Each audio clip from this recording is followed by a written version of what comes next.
Alright, this video can be helpful for people needing to change a clock spring out. There's two connectors here. This clip holds this wire in place. This is your ground. So don't forget, these three are very important to hooking up your seatbelt. Be sure your battery is disconnected, and then when it locks in place, you can't pull it back off. See, it's in place there. So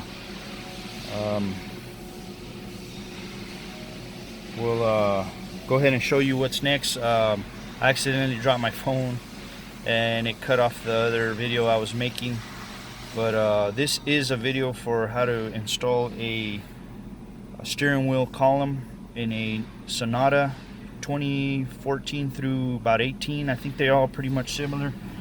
For the purpose of this new video, that's a continuation. I'll show you the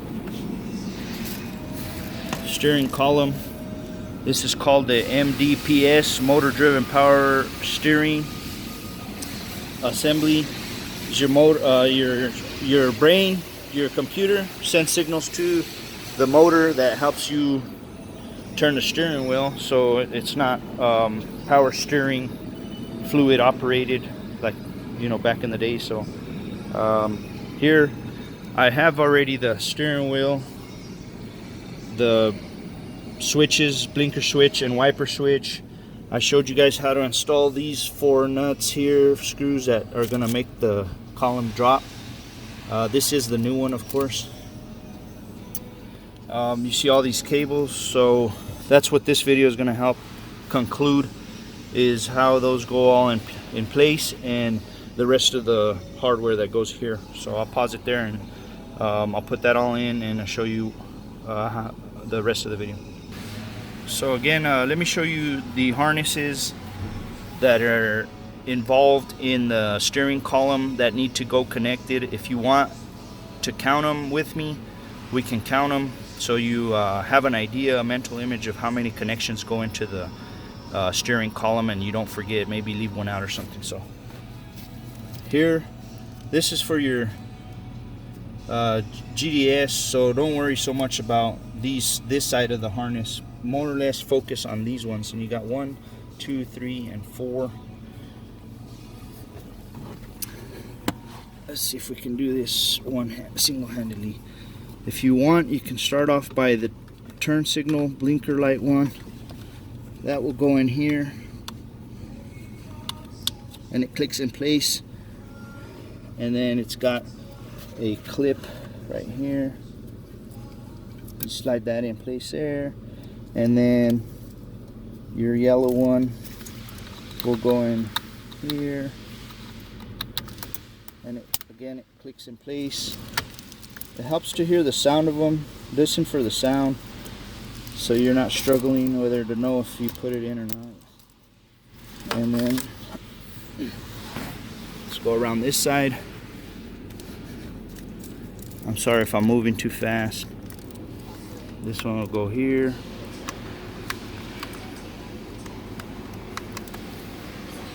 Oh, wait, sorry, no. This one goes here, sorry. And then this one goes to the other side of the blinker switch. Well, this one's a blinker switch, the other one was your wipers. And so click. If you don't hear the click, always just kind of pull on it just a little bit, not too hard. You don't want to pull the cables off your connector, of course. Okay, so like I said, those are for your steering column. Then there's 2 more over here that are for the computer. And let me find those real quick, because I'm sure I tucked them in somewhere. I'll find them and I'll bring them up to the front so you can see them. Okay, so this one I tucked behind the brake, and it goes here, clicks in place, and this one goes here.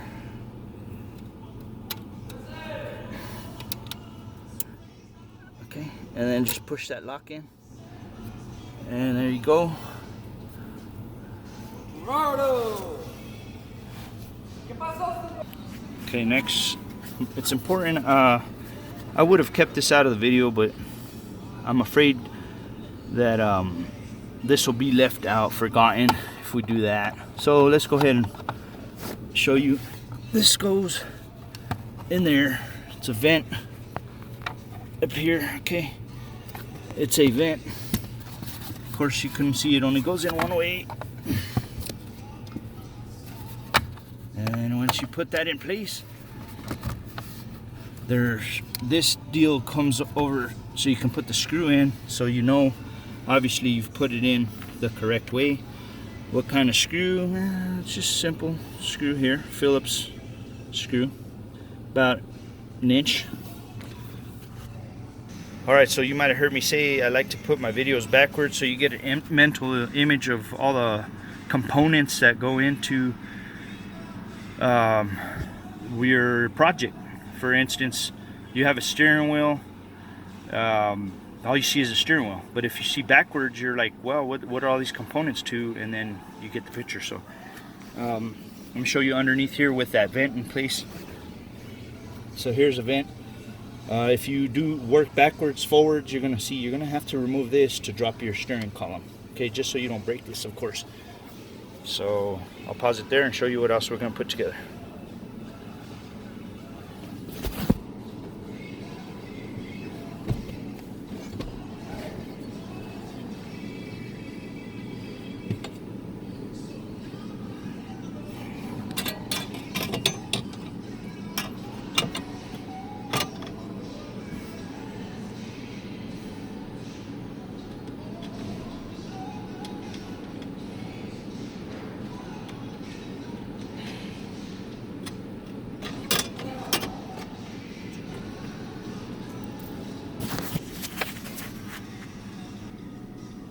If you're successful in removing all your parts and keeping them over on the passenger side, you'll kind of have an idea of what goes next once you're putting and taking apart. So this is like a tin piece here. It's got 4 screws you screw in. Okay, and I just keep them right here in order. I keep them right here on my fuse panel cover, and I keep them in order so I know what's next. After this deal, I'll show you. This one will go in place, and for those of you that have Sonatas, you know how this piece goes just by where you hit the fuel latch and trunk latch, and this will go right here like that. It clicks in place, and then you put the screws in. I'll still come back and show you how to do that, okay? Okay, so again, this piece, it's important before you actually put this in place, let's not forget your connectors. There's these 3 here. I'm certain that the way there are here is the way they're gonna be connect to here. Okay, white, black, gray. White, black, gray. Those 3 go there, and then this 2 here. One is your OBD port, you know, for trouble DTC trouble codes. When you go to AutoZone, you know, that's where they hook up this deal. Okay, so that deal goes through here, and then the other one's right next to it, so you can't lose it. I'll show you how that is connected once we have it in place. Okay, so right there it's in place. You know, I could do a little tug on it and it's not going to come off. There's going to be screws that go in here. When you're doing it in a reverse order, obviously you're going to take off 2 screws, those 2 right there, and then there's one over here. Okay, don't forget that one. And I'll show you what to do from there.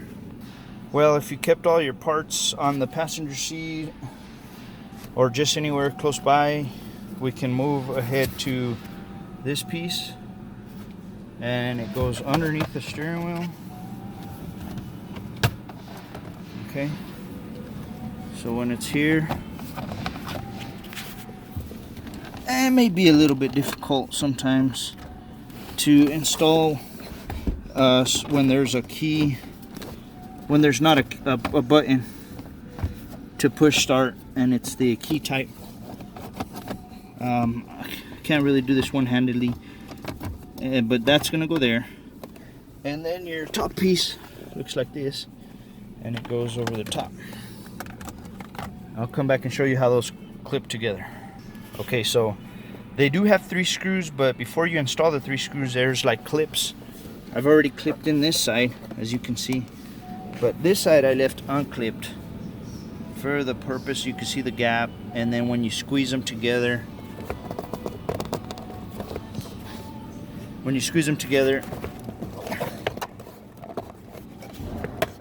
it pops and it makes the groove. Now you got it closed, it's in, and then you can just turn the steering wheel and put the screw in there. I keep those right here as a reference, and put the other one on the other side. Just turn the steering wheel and I'll show you what to do next.